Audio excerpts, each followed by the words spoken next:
Just imagine तुम्ही अंघोळीला गेलेला आहात आणि आल्याच्यानंतर बघताय तर पिल्लूने मस्तपैकी काजळाच्या डब्यासोबत खेळणं चालू केलेलं आहे.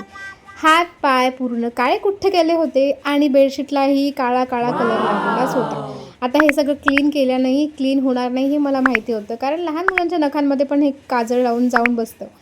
एनिवेज अशी काहीशी हॉरिबल माझी सकाळ झाली होती बरं का.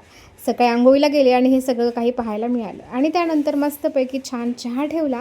आज गुरुपौर्णिमा होती. खरं तर पिल्लू उठण्याच्या आधी मला बऱ्याचशा गोष्टी करायच्या होत्या, पण सगळ्याच गोष्टी प्लॅनिंगनुसार होत नसतात, हो की नाही. त्यानंतर मग कृष्णाली उठल्याच्या नंतर झाडझूड केली, फरशा वगैरे पुसून घेतल्या, थँक किती खेळत होती म्हणून.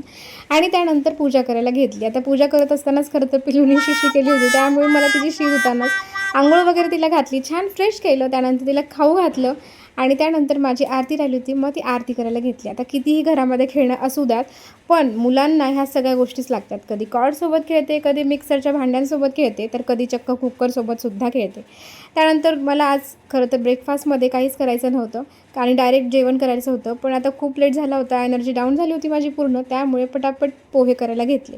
आता मी किचनमध्ये पोहे बनवत आहे म्हटल्याच्यानंतर कृष्णाली हॉलमध्ये कसं खेळणार, तिने पण आली आणि किचनमध्ये माझी हेल्प करायला घेतली. हेल्प म्हणजे काय, सगळे कांदे इकडे तिकडे फेकले तिने टोकरीतून उचलून आणि त्यानंतर मी पोहे वगैरे केले. आता मला असं वाटलं होतं हिच्या झोपेचा टायमिंग झालेला आहे, झोपेल, बट नाही, माझा नाश्ता करेपर्यंत ती झोपली नाही आणि मला असा त्रास देत होती. मला निवांत खाता येईल, बट ही मुलगी मला काही निवांत पोहे खाऊ देत नव्हती. त्यानंतर ती झोपली आणि आमची दीदी आली. आता दीदीनी मला सकाळी विश करायचं विसरली होती, त्यामुळे आल्याच्या नंतर गुरुपौर्णिमेच्या शुभेच्छा दिल्या. असो, त्यानंतर देवाला नैवेद्य दाखवायचा होता म्हणून शेवयाची खीर ठेवली होती इकडे करायला.